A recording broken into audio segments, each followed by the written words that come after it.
ayat yang ke-8. Lukas 18 ayat yang ke-8. Lukas 18 ayat yang ke-8 saya baca dari terjemahan baru 2. Aku berkata kepadamu, ia akan segera memberi keadilan pada mereka. Tapi ketika Anak Manusia itu datang, apakah ia akan mendapati iman di bumi? Ini pertanyaan yang sering orang ajukan. Jadi dari ayat 1 sampai ayat 7 itu bicara tentang Tuhan Yesus menyampaikan perumpamaan supaya mereka selalu berdoa tanpa jemu-jemu. Cerita tentang seorang janda yang mau minta keadilan kepada seorang hakim yang lalim. Hakim yang lalim ini gimana? Tidak takut akan Tuhan dan tidak menghormati seorang pun. Bayangin. Tidak takut akan Tuhan. Orang tidak takut akan Tuhan itu gimana? Ya dia pikir dia hidup dia sendiri. Dia lakukan apapun, dia korupsi, dia membunuh, dia terima suap, dan tidak takut akan Tuhan. Dan tidak menghormati seorang pun. Menghormati seorang pun ya apa? Terima nasihat, terima masukan, terima pertimbangan. Dia menganggap dirinya paling hebat, paling ngerti semua. Ada janda yang selalu datang pada hakim itu dan berkata, berikan keadilan kepadaku. Dan berapa waktu lamanya hakim itu menolak, namun kemudian dia berkata, walaupun aku tidak takut akan Allah dan tidak menghormati seorang pun, karena janda ini menyusahkan aku, baiklah aku memberi keadilan kepadanya supaya jangan terus saja ia datang, akhirnya melelahkan aku. Akhirnya menyerang aku. Itu kata terjemahan baru 1. Kata Tuhan di ayat 6, perhatikanlah apa yang dikatakan hakim yang tidak adil itu. Tidakkah Allah akan memberi keadilan pada orang pilihannya yang siang malam berseru padanya? Apakah ia mengulur waktu sebelum menolong mereka? Aku berkata ia akan segera memberi keadilan kepada mereka. Tapi ketika Anak Manusia datang, apakah ia akan mendapati iman di bumi? Jadi apa hubungannya? Ayat 8. Tuhan Yesus nyuruh supaya doa. Selalu, jangan jemu-jemu. Contohnya, seorang janda selalu datang, minta keadilan. Hakim yang tidak peduli, tidak takut akan Tuhan, tidak menghormati manusia siapapun. Akhirnya, gimana? Memberi keadilan kepada janda itu. Nah Tuhan bilang, perhatikan apa yang dikatakan hakim yang tidak adil.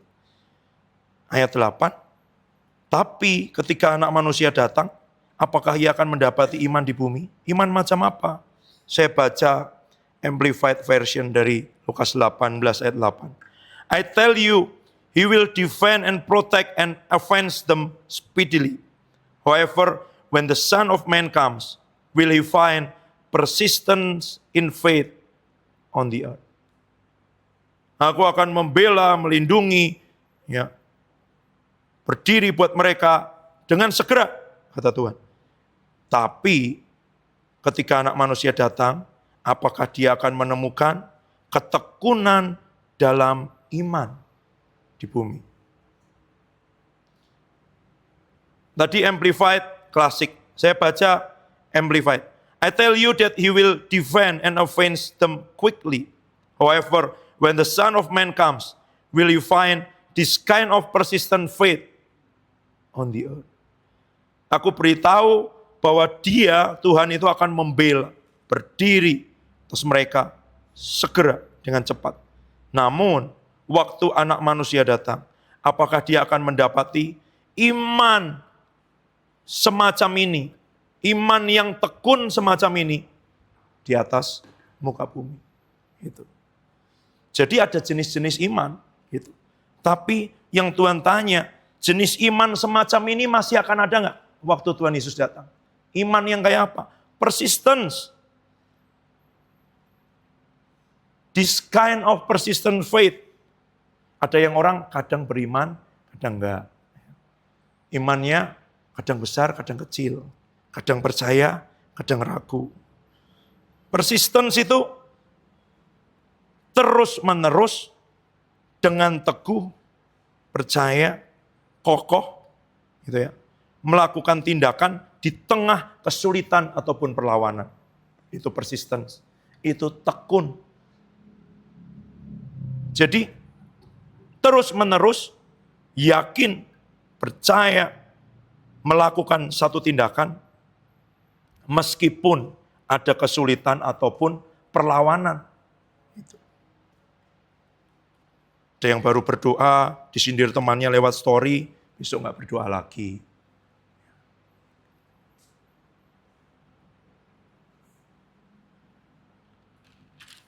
Terus eksis atau endure, bisa menahan, melewati periode yang panjang.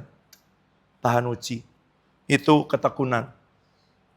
Bisa menahan sesuatu melewati periode yang panjang. Jenis iman semacam ini yang Tuhan tanyakan, masih ada enggak? Nanti kalau dia datang kembali kedua kali. Daya tahan di dalam iman. Iman itu apa sih? Percaya kan? Tapi pistis itu juga setia kan? Faithful, fidelity. Ada alat musik dulu, kalau itu ada tulisannya high fidelity. Jadi bukan alat musik, sound, ya kan? Makanya sound system itu sebenarnya namanya pengeras suara itu loudspeaker, tahu loudspeaker, pengeras pembicara. Speaker itu bukan itu loh, speaker itu orangnya, pembicara, ya kan? Loudspeaker, pengeras pembicara, tapi sering kita bilang pengeras suara. Suaranya siapa yang dikeraskan? Suara pembicara. Nah, waktu suara pembicara itu dikeraskan, suaranya masih sama nggak dengan suara aslinya? Tergantung kualitas mic, tergantung kualitas sound. Kalau kamu bergaul dengan Pak Yohanes Lili, saya disadori sederet mic waktu datang ke rumah beliau. Langsung satu loudspeaker yang beliau beli pakai Bluetooth dikeluarin. Coba Pak Roni coba, mana yang cocok buat suara Bapak. Gitu. Dari sekian jenis mic, ini Pak yang baru keluar beberapa waktu ini, mic terbaru. Setelah dicoba semua, Bapak paling cocok pakai mic yang ini. Jadi nanti beli aja Pak ini. Itu ya, luar biasa. Gitu. Jenis cocoknya mic yang mahal. Padahal kita biasa nggak pakai mic, ya kan? Gitu. Disuruh. Karena mic yang lain, suara Bapak nanti terlalu tebal. Yang ini terlalu cempreng. Yang ini berarti kesetiaannya tidak sama. Ada yang beliau bilang, si A ini ya, kalau pakai mic yang ini, suaranya kayak malaikat Pak. Nggak saya sebutin di sini, nanti kalau orangnya dengar dia kepalanya besar. Ya kan? Wah, tapi si ini, saya kasih mic mahal, nggak bagus. Malah bagusnya dia pakai mic yang paling murah. Oh, ada begitu. Tapi suaranya itu asli, seasli mungkin. Nah itulah iman, kesetiaan. Asli, seasli mungkin dengan Tuhan. Gitu loh. Kesetiaan itu terujinya dengan apa? Waktu. Tidak bisa dengan perkataan. Orang bilang, saya setia. Ya kita lihat aja. Berapa lama. Ada orang bilang, saya tekun. Tunggu aja. Kalau udah 15 tahun, 7 tahun. Katanya di dunia restoran, industri rumah makan gitu ya. Kalau sebuah rumah makan itu bisa bertahan 7 tahun. Dia akan bisa bertahan seterusnya. Itu hasil penelitian, pengamatan orang-orang yang jualan. Jadi kalau nanti ada yang mau jualan cilok, ya jangan 7 bulan berhenti, 7 tahun. Pasti kamu akan jadi legend gitu ya. Di dunia percilokan, ya kan? Bikin donat gitu. Bikin tahu petis, ya kan? Gitu. Bikin bakpao, bikin apapun gitu. Itu katanya begitu, 7 tahun. Baru bilang begini, wah udah nggak laku. Dia bertahan di area itu. Pertanyaannya, apakah ia akan mendapati jenis iman yang tekun semacam ini waktu dia datang? Bukan semua iman yang lain ada, tapi iman yang persistence.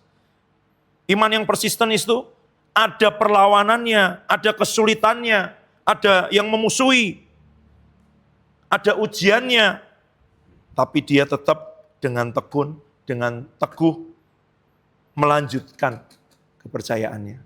Itu jenis iman semacam ini.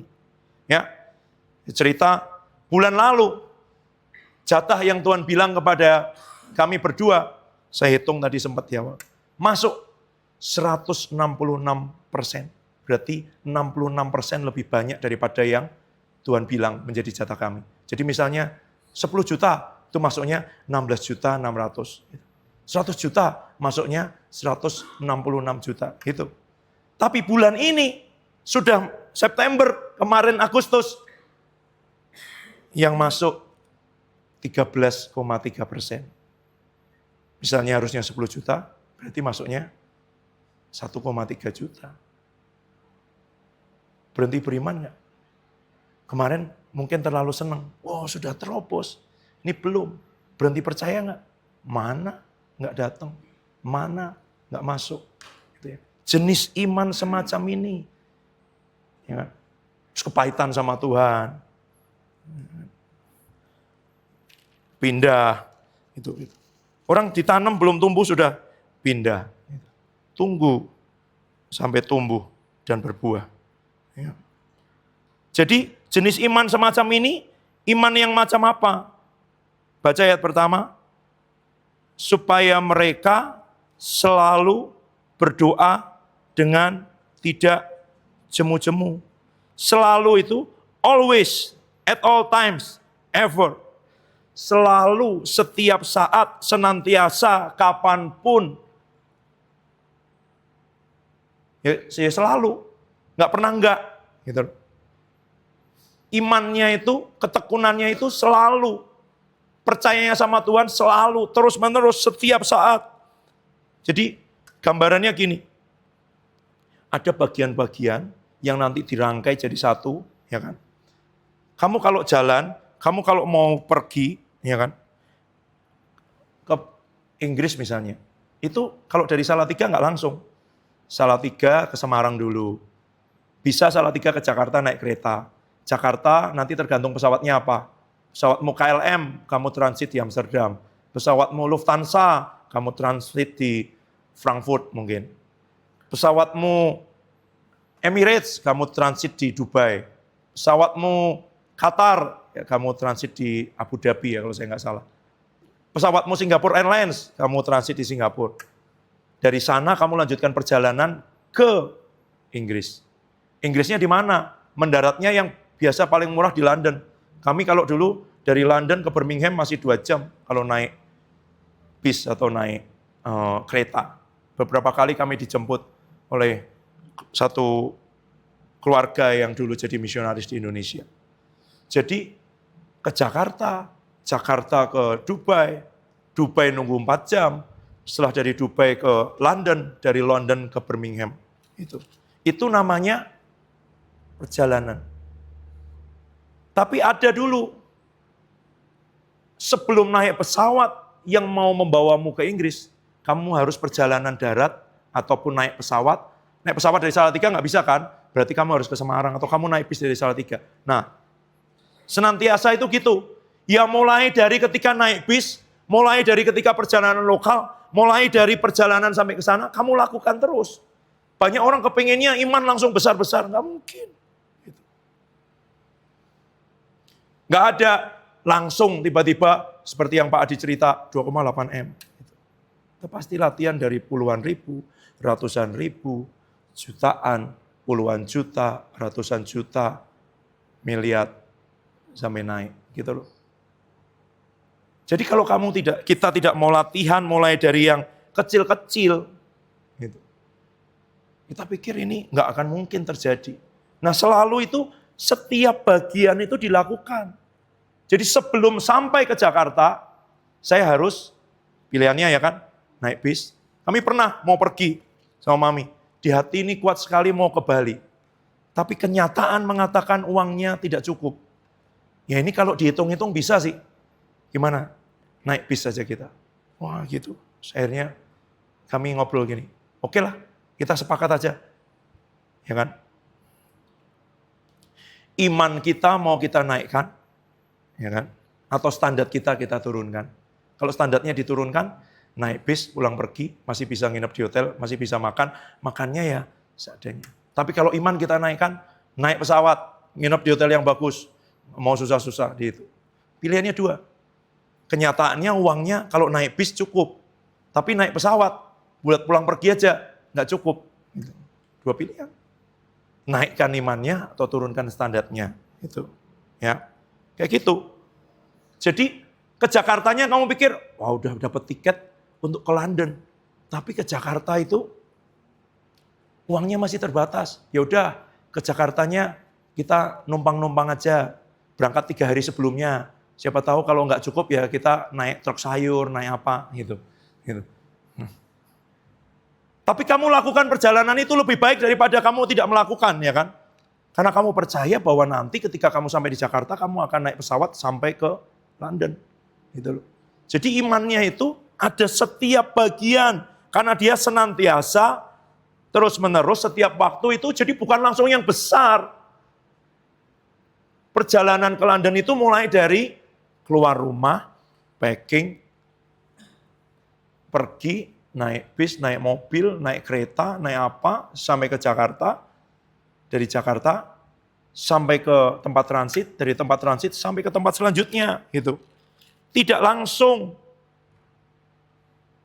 Jadi yang dikatakan, ini jenis iman yang kayak apa? Yang terus, yang mulai dari yang kecil kamu kerjakan. Panggil. Gitu. Tidak langsung. Selalu dan tanpa jemu-jemu. Tanpa jemu-jemu itu tidak lelah, tidak tawar hati, tidak kecewa, tidak dipengaruhi secara negatif oleh hasil. Berapa kali kamu sudah pernah manggil berkat, minta untuk kebutuhan sehari-hari, kebutuhan yang lain yang tidak sehari-hari. Dan kemudian karena tidak dapat, orang lain yang dapat berhenti untuk meminta, berhenti untuk memanggil, berhenti untuk memperkatakan, berhenti untuk percaya.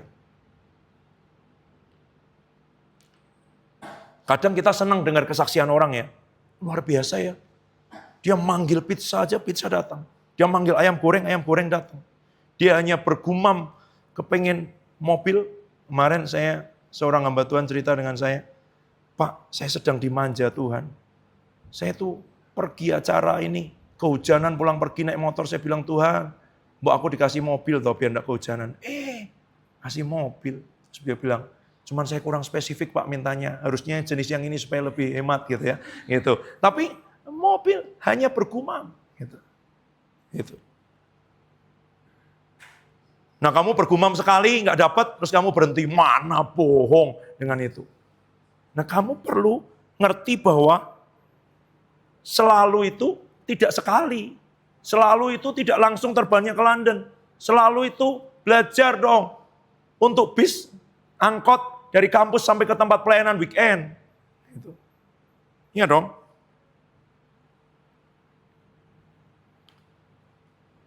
Dan tidak dipengaruhi tanpa jemu itu, tidak letih, bahkan dia bilang ini, tidak pingsan.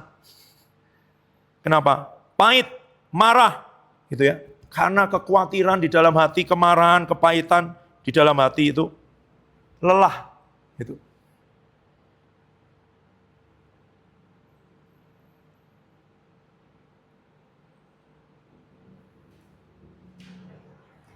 Ini jenis iman yang terus, mulai dari yang kecil, mulai dari yang setiap hari, mulai dari yang ada, dan nggak berhenti, tidak lelah, tidak letih, nggak pahit, tidak dipengaruhi oleh hasil.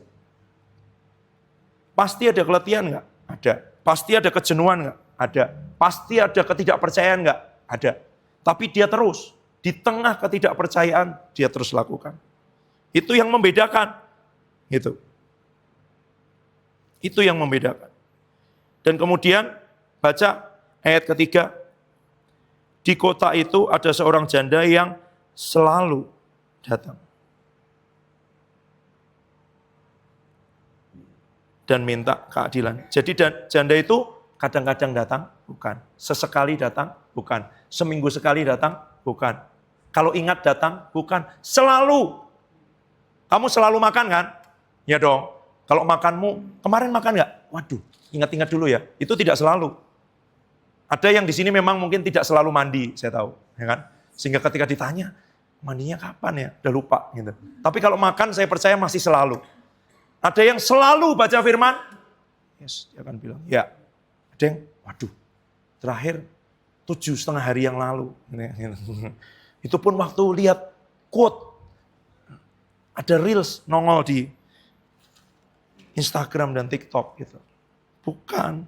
Selalu itu ya kemarinnya iya, sebelumnya lagi iya, besok juga pasti iya, besoknya lagi iya. Besoknya lagi iya, minggu depannya iya, selalu.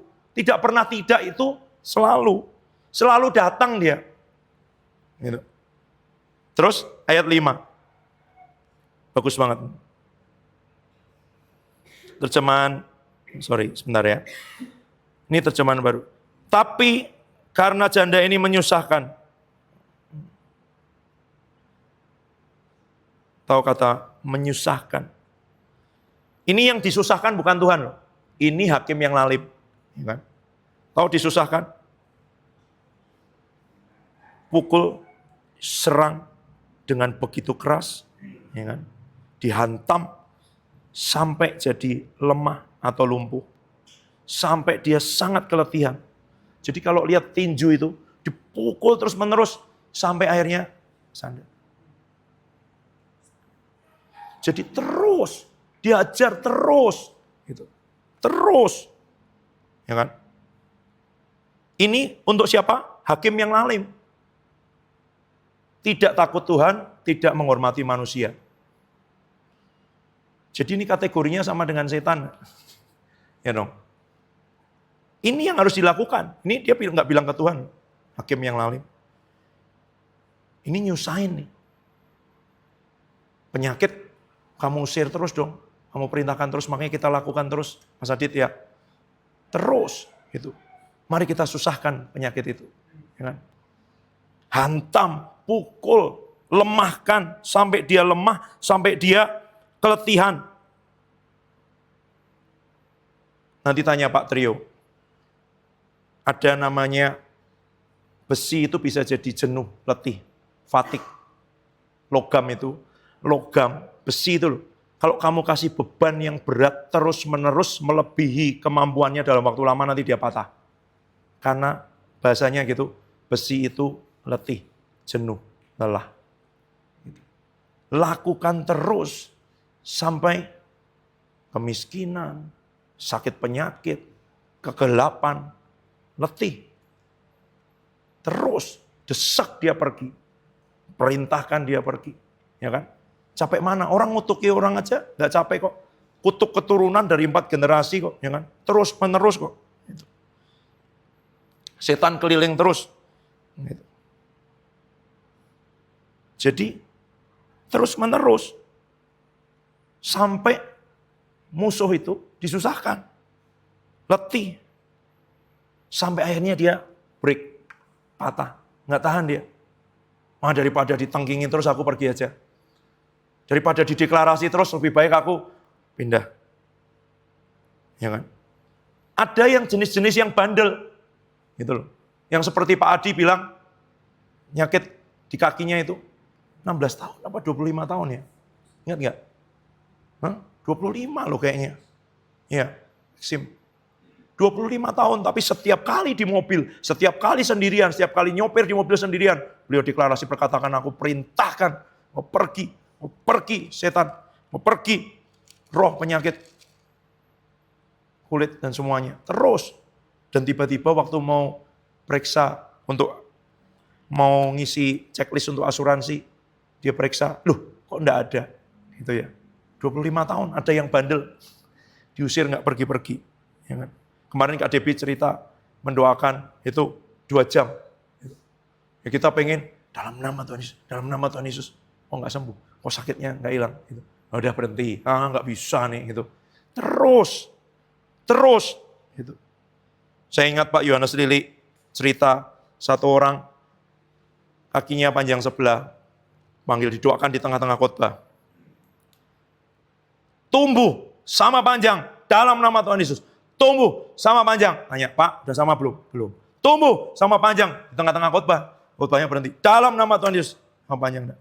Belum. Dalam nama. Enggak. Wah, udah lama. Udah, Bapak duduk aja sini. Tangan saya. Setiap khotbah berapa menit nengok. Udah sama panjang belum, Pak? Nengok lagi. Udah sama panjang belum, Pak? Akhirnya beberapa waktu kemudian bapaknya lompat-lompat sendiri. Sama panjang, guys. Dan kemudian yang tadinya satunya kecil sebelah kan. Besarnya juga sama. Karena kan nggak pernah dipakai ya, maksudnya lebih gini kan ngangkat. Ada teman kalian loh, yang itu di kampus, ya tolong dong, yang perempuan, minta KOC, buka kantornya papi waktu break, doain dong. Ya jangan sama yang laki lah, kalau yang laki sama yang perempuan, bertiga gitu. Ada yang perempuan. Perkatakan dong, itu masalahnya di sini loh, itu bukan nggak sama panjang, itu tulangnya naik ke sini. Jadi perintahkan aja, turun kembali dengan ketekunan. Mari kita perintahkan terus. Setiap ada peristiwa-peristiwa seperti itu bukan kebetulan, gitu ya. Gitu. Dan kemudian ada orang ngomong begini. Tanya, Pak, setelah selesai kebaktian, saya ini takut loh tadi terus terang lihat Bapak ini. Kenapa? Saya belum pernah lihat orang maksa Tuhan seperti Bapak. Tahu jawaban Pak yang sendiri? Saya enggak maksa Tuhan kok. Saya maksa penyakit pergi seperti firman Tuhan. Gitu loh. Ini kalau kita doa buat Mas Adit, kita enggak maksa Mas Adit, ya kan? Kita maksa penyakitnya itu untuk keluar dari tubuhnya Mas Adit. Itu. Kita enggak maksa Tuhan. Kita sedang memperkatakan oleh bilur-bilur Tuhan Yesus sudah sembuh. Berarti seharusnya dia tidak di situ. Tapi dia seperti orang-orang yang bikin rumah di pinggir rel kereta api, meskipun sudah diberi pengumuman, dikasih tulisan tanah ini milik perusahaan negara, tidak boleh membangun apapun. Dia bikin rumah 2 lantai di keramik yang bagus semua. Nanti setelah itu dia minta ganti rugi. Disuruh pindah nggak mau. Demo, panggil Komnas HAM, panggil apapun. Itu. Saya disolimi. Ini semua. Itu. Tuh dia salah. Harusnya tidak di situ. Sudah ada tulisannya. Itu.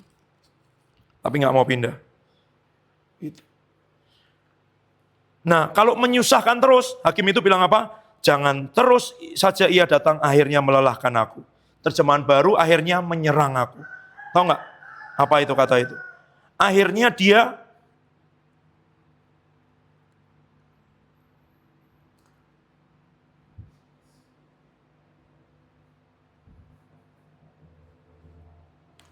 tahu kata menyerang?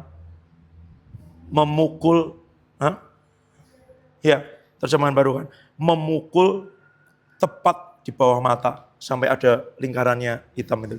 Kalau tinju itu. Di sini bulatnya. Tahu itu? KO. Jadi hakim itu tahu kalau dia diserang terus, dipukul terus, dihantam terus. KO. Kalau begitu KO, udah nggak bisa bangun lagi kan? Langsung dinyatakan kalah. Gitu. Ya dia tahu dia bakal kalah. Jadi lebih baik kalah terhormat. Lemparkan handuk putih, menyerah. Karena kamu hantam terus. Gitu. Tahu akar kata tadi dipakai untuk menyusahkan itu. Memotong, mengiris, mengakibatkan pemutusan. Itu ya. Itu. Jadi kalau kita motong kutuk dari hidupmu, kok masih ada saya ini? Seperti ngosokin itu loh. Saya kalau ngosokin bekas teh, kadang saya lupa semalaman, nggak langsung saya cuci, besoknya nggak bisa langsung tuh. Tekan sedikit, kasih sabun lebih banyak, pakai ini yang lebih kasar, gosok lagi. Dipotong, diiris, gitu ya. Deklarasikan, perkatakan, terus menerus. Sampai dia bilang, udah, aku pergi aja. Pergi aja. Itu. Ya. Itu yang dilakukan terhadap hakim yang lalim. Makanya Tuhan bilang apa nanti? Perhatikan apa yang dikatakan hakim yang tidak adil itu, yang lalim itu. Jadi dia nggak mau sampai KO. Dia nggak mau sampai matanya lebam, dipukul. Malu semua dong. Kalau masih dipukulin gitu pakai kaos kelihatan memar-memar di dalam sini masih kelihatan gagah dong. Tapi begitu di sini langsung biru gini ya kan. Waduh ini jadi lelucon lah. Takut sama Tuhan juga enggak, menghormati manusia enggak. Tapi kok sampai ya kan. Jadi gimana? Nyerah aja. Tapi kamu tahan enggak? Karena reputasinya adalah tidak takut pada Tuhan, tidak menghormati manusia. Gitu. Kamu serang terus enggak? Kamu perkatakan terus nggak? Ayat 7. Tidakkah Allah akan memberi keadilan kepada orang-orang pilihannya yang siang malam berseru kepadanya?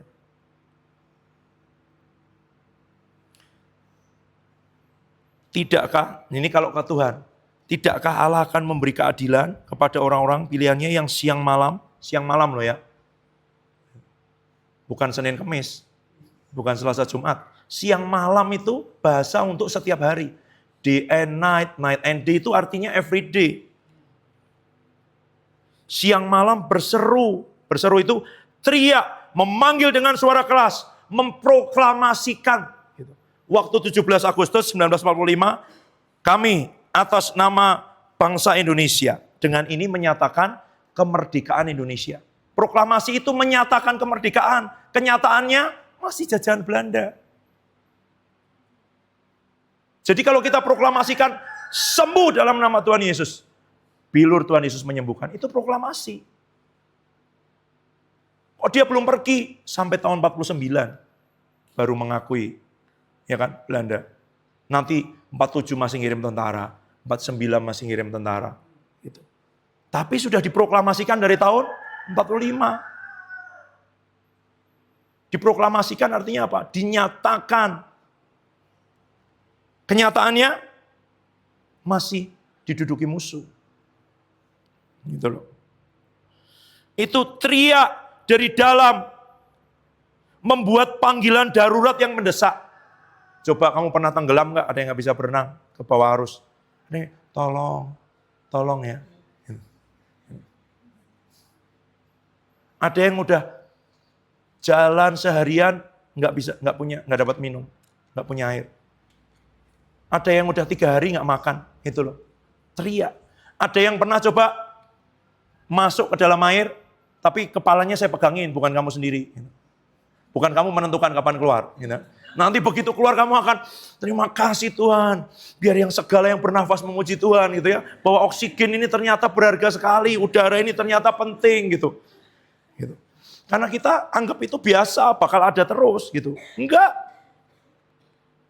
Nah, kalau kamu teriaknya, berserunya, proklamasinya, ya kan? Dengan memanggilnya dengan keras itu kayak gitu. Darurat, sungguh-sungguh, sangat membutuhkan. Nangis Tuhan, ini udah gak bisa kalau bukan Tuhan yang nolong. Gak bisa. Gak bisa Tuhan, pasti gak bisa. Jadi itu akar katanya dalam bahasa Yunani itu seperti teriakan. Yang dari dalam itu kemudian dipakai jadi kata ini. Jadi itu menggambarkan, ya itu memang teriakan dari dalam. Ada perasaan yang ikut, ada semua. Bahwa aku betul-betul perlu. Gitu. Nah kalau seperti itu siang dan malam, ya kan, apakah Tuhan akan mengulur waktu? Apakah dia akan memperpanjang? Tidak. Dia akan dengan cepat, dengan segera, speedily, quickly menolong. Nah yang ditanyakan, apakah jenis yang seperti ini, yang selalu, yang kalau dengan yang musuh itu berani menghantam, berani memukul, berani menyerang terus, sampai musuhnya yang menyerah, bukan kamu yang menyerah. Dan kalau sama Tuhan teriak dari kedalaman hati, dari dasar, selalu, siang dan malam itu terus menerus ya. Loh, saya pergi waktu itu ke Bali, kami nginep, karena Tuhan suruhnya di situ, bayangin. Samping kanan, samping kiri, depan, night club, diskotik. Wow, waktu pagi sampai sore, tenang. Begitu malam, jam 9 ke atas, luar biasa. Semua, sampai jam 4 pagi. Saya nggak tahu kenapa di situ malam pertama saya nggak bisa tidur, bukan karena musik itu, karena terus dibangunin Tuhan bicara, suruh beli gitar. Akhirnya saya beli gitar. Kenapa beli gitar? Karena sebelum berangkat ke Bali, di bandara ada orang nitipin pada saya, Pak ini benih untuk di Bali. Oke. Saya tanya Tuhan, benih Tuhan. Uang saku juga belum cukup sebenarnya, tapi yang dikasih benih tidak mungkin dimakan, ingat ya, gitu. Benih untuk ditabur. Buat apa Tuhan? Malam itu Tuhan bilang, beli gitar. Tabur penyembahan. Saya beli gitar online, besoknya jam 9 pagi udah nyampe di hotel. Dan saya jadi ngerti, kami nyembah sampai jam 2 pagi, nggak ada yang komplain, kamar kanan kiri di hotel. Gitu. Karena yang lain sedang party. mabuk di kamarnya masing-masing gitu. Hotel macam ini saya bilang kalau nggak disuruh Tuhan saya nggak akan nginep di sini ya kan gitu. Wah sampai jam 4 pagi dung gitu. Mami tak ajak makan malam-malam kan, keluarkan ada yang 24 jam situ. Dia bilang kok serem kayak gini ya. Isinya perempuan-perempuan miskin gitu-gitu. Yang bajunya cuma bahannya sedikit-sedikit. Ya kan? Karena tidak cukup punya uang untuk beli bahan yang banyak, jadi kan dia bajunya sedikit-sedikit aja gitu. Pendek-pendek gitu kan. Gitu-gitu. Gitu. Itu semua. Ada yang udah mabuk, ada yang udah ini semua. Kok kayak gini? Ya memang ini bukan tempat liburan. Gitu. Kita juga waktu berdoa, Tuhan nginep di mana kok di situ sih, gitu ya. Dan ternyata lebih wow dari yang dibayangkan. Tapi disuruh nyembah sama Tuhan tiap malam dan tidak ada orang protes. Nyembahnya sampai jam 2 pakai gitar, teriak-teriak bahasa roh di kamar. Kamar sana nyetel, dudung, sampai kanan kiri. Tahu nggak? Sebelah saya night club baru namanya Legion. Oh. Legion, luar biasa ini. Ya. Legion itu 6.000 kalau pasukan Romawi. Itu kan setan yang diusir itu kan. 6.000 tentara itu satu legion. Terus dia bilang apa? Saya lihat di websitenya. Buka day and night. Jadi 24 jam night clubnya. Kalau siang di pinggir kolam renang itu party gitu-gitu. Semua menikmati matahari di Bali. Tapi kalau malam ya gitu sampai pagi. 24 jam. Day and night. Tulisannya di websitenya gitu. Wah. Bukan hanya penyembahan di surga yang day and night gitu ya. Orang buat dosa juga day and night gitu. Nah, orang berseru kepada Tuhan day and night atau enggak? Day and night ini loh. Gitu. Jenis iman yang semacam ini yang dicari Tuhan. Nah, yang buat di rumah Shalom mungkin punya pengalaman memanggil semuanya, tapi orang yang mengajari kalian memanggil itu waktu umur 10 tahun papanya meninggal. Mereka diusir, keluar dari gereja, bapaknya pendeta, gembala. Tapi papanya itu ternyata hatinya untuk anak-anak yatim piatu, orang-orang miskin. Setiap ketemu anak yatim piatu, dipungut, diambil, sampai 30-an anak, terus bikin sekolah di kampung itu. Dalam keadaan mereka juga susah. Papanya meninggal waktu beliau umur 10 tahun. Kemudian diusir pergi, mereka pindah ke pos PI, yang rumahnya itu sudah dibeli dulu sama bapaknya. Ya. Tidurnya di mana? Di bangku gereja yang panjang itu loh. Kalau kalian di gereja kalian masih ada bangku yang kayu yang panjang itu dijejer gitu, tidur di situ. Itu. Nanam sayur di depan rumah, terus datang teman papanya ngasih beberapa ekor ayam, mereka punya ayam. Satu kali cuman punya beras sedikit, minyak sedikit. Udah kayak cerita Alkitab ya. Lagi hujan-hujan, mamanya, ibu dari ibu ini, ngajarin. Yuk, kita minta sama Tuhan, kita panggil. Dalam nama Tuhan Yesus, ikan datang. Ikan datang dalam nama Tuhan Yesus. Tahu nggak? Ada ayam datang, duduk. Di paruhnya ada ikan gabus. Wow, ikan datang. Tapi ini jangan-jangan nyuri ikan tetangga. Dipegang ikannya, ke rumah tetangga ditanya apa ini, ada yang ikannya hilang. Nggak ada. Akhirnya dengan minyak sedikit itu ikannya digoreng. Ambil cabai dari halaman, bikin sambal, makan. Pakai ikan. Itu. Sepatunya udah jelek, di sekolah dibully teman-temannya. Dia panggil, sepatu datang dalam nama Tuhan Yesus, sepatu datang. Sepatu datang. Ada teman mamanya, ternyata udah pernah beli sepatu buat anaknya, kekecilan. Sudah disimpan di atas lemari bertahun-tahun sampai berdebu. Ingat loh. Ingatnya setelah sepatunya dipanggil, kenapa nggak kemarin-kemarin, ya kan? Gitu. Ada jatah-jatahmu yang masih nongkrong di atas rak lemarinya orang lain, gitu. Tidak kamu panggil, jadi dia parkir di situ terus, gitu ya. Sudah dibeli mungkin 3 tahun yang lalu, 2 tahun yang lalu, di situ. Gitu. Terus semua temannya di sekolah yang tadinya membuli bilang ini, kok sepatumu bagus banget. Biasa, orang hanya lihat perbuatan-perbuatannya. Tapi kalau kamu tahu jalan-jalannya, mohon tahu bagaimana. Terus beliau bilang, sampai lulus SMA, jarang sekali bayar uang sekolah.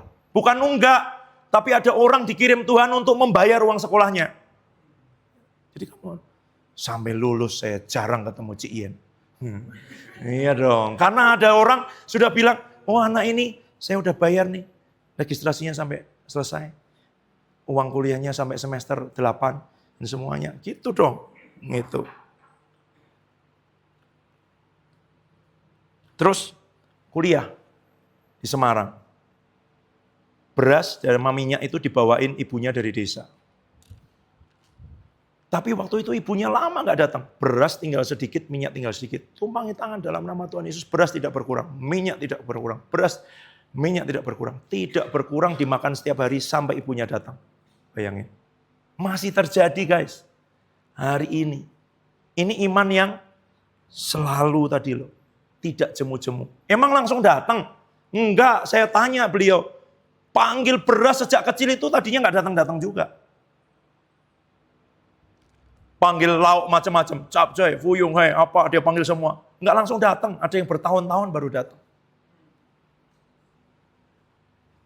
Waktu udah kuliah, nggak punya lauk, kepengen banget makan telur. Ada orang bawa telur di motor gitu, telurnya ngelundung satu dari motor. Terus dia panggil, Pak, telurnya jatuh. Orangnya nggak denger gini. Ya udah, tapi mereka bikin sendiri. Kita kepengen telur jatuh. Terus telur jatuh dari motor kok nggak pecah? Gitu loh. Tapi tidak langsung. Ada latihannya. Selalu, terus-menerus, setiap hari. Ya kan? Tanpa jemu. Tanpa jemu itu maksudnya ketika kamu rasa muncul ketidakpercayaan, tetap kamu teriak. Muncul keletihan, tetap kamu panggil. Tidak berhenti.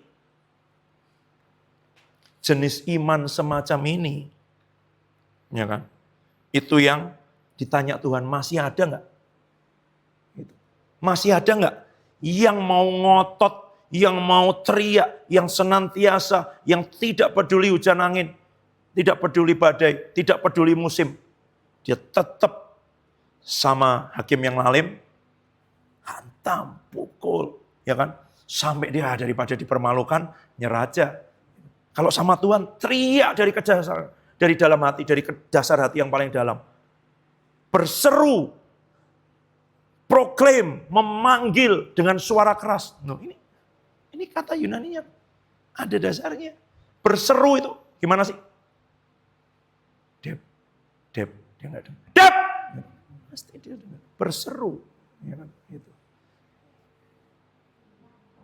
Teriak, berseru. Dia tidak dengar satu kali. Mau saya coba teriak lagi, gitu. Berseru sampai dia dengar, sampai dia nengok. Sampai dia memberi perhatian. Itu berseru. Ya Tuhan, ya kalau Tuhan gak kasih ya gini, aku udah gak mau lagi lah Tuhan-Tuhanan sama ini. Gitu.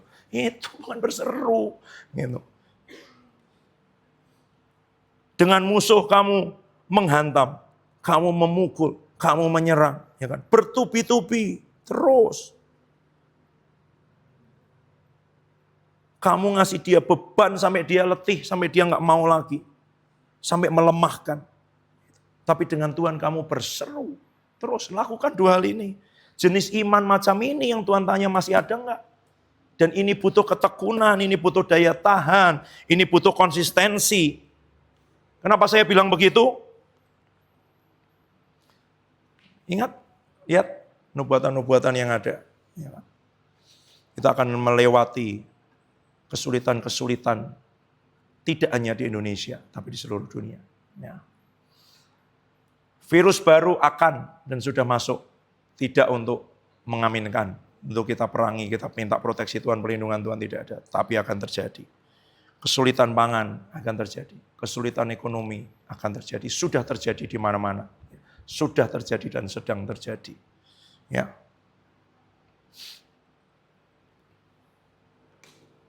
Dan dalam waktu 10 tahun mendatang, aniaya akan mulai terjadi terhadap iman. Kalau tidak disiapkan dari hari ini jenis iman yang semacam ini, maka memang inilah pertanyaan Tuhan Yesus. Apakah masih ada jenis iman yang punya ketekunan, yang punya daya tahan, yang punya kesetiaan, yang punya keteguhan? Meskipun ada kesulitan, ada perlawanan. Ya. Masih ada enggak pertanyaannya? Dan tidak bisa dia tiba-tiba maunya yang besar. Ya. Pergi ke bangsa-bangsa saya percaya.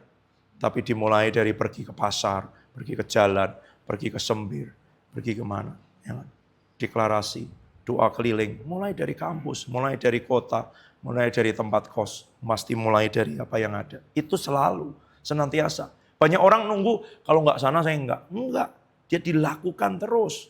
Lakukan terus. Gitu. Perbagian dilakukan. Salatiga Semarang, Semarang Jakarta, Jakarta Amsterdam, Amsterdam London, terus London Birmingham. Gitu. Terus lakukan. Tahapan-tahapannya dilakukan. Jenis iman semacam ini. Yang dicari Tuhan ditanyakan, masih ada enggak? Di dunia ketika dia datang kembali. Ketekunan tidak datang dalam satu hari. Daya tahan tidak datang dalam satu hari. Ya, mari datang ke Tuhan. Shekinah ya ralanam.